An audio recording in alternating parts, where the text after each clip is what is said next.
The nighttime video I'm gonna do right here. And it's just, what's sucky is America has turned to extremism. I was an extremist when it wasn't as cool to be an extremist. That's what a lot of you people don't understand. But later on, some things happened. I realized the error of my ways.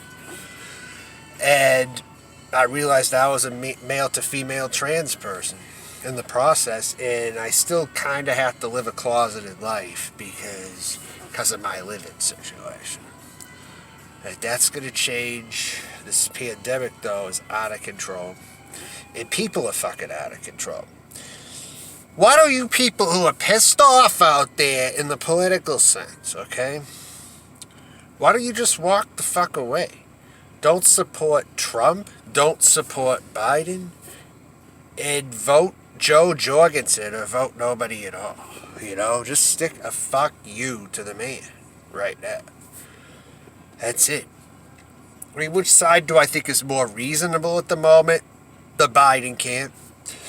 But do I still suggest voting for Joe Biden? No, I don't. There has to be a walk-away movement of some kind. A serious one. Because, listen, okay, fringe elements is not cool. Being a part of fringe elements is not cool. And now I'm seeing these older people now, like my parents doing it, and it's a fucking disaster to look at. Because I used to subscribe to extremism, and now I'm subscribing to neutrality. Just not even doing anything, you know? Not even voting for any corrupt politician. And I'm hearing regularly from the news or people who believe the news, people like my parents, that they listen to everything they hear, it seems like, on the news. They believe Trump isn't a politician, but that's fucking far from the truth. Trump is just as corrupt as a politician, even more so. Oh my God, people fucking piss me off, I'm telling you.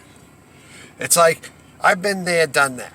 Trump was all over the airwaves during 2016. I contemplated voting for him. It was a change, I thought. He was making everybody laugh at the rallies. But this thing is no joke, folks. I mean, it really isn't. And I had people telling me back in Florida, you're going to make a misinformed vote if you vote for Trump. And it turns out they were right. Hell, even Richard Spencer turned out to not be a Trump supporter after all. That was all a front. He's actually supporting Joe Biden, which is very interesting. But all you people out there voting for Trump 2 terms and you think he had a good economy until it busted, you're not blaming him at all. You're blaming China and you're blaming COVID-19. You're blaming China. You're not blaming Donald Trump. That's also a very misguided position. But it's upsetting that people who are supposed to be educated, like my parents, a little more on the educated side, or at least to know what's what. You know, even if you have watched some things in your life on TV and got a little brainwashed, at least you know enough to not fall for Trump, right, of all people. You would think with more education you wouldn't do that, but it turns out there's people doing that still. Like, with any disregard of human rights and any disregard of, you know, any kind of sanity and decency. But I see the old people in this country doing it now, who are boomers. They show no signs of slowing down still. Some people, even though there's a big death pandemic going on, they think nothing's ever going to happen to them. And, oh, you shouldn't wish that. Oh, you shouldn't say that something's going to happen to your father. Well, 2 of my uncles died just recently. And I don't have to worry about it? Huh? And I don't have to worry about it somehow.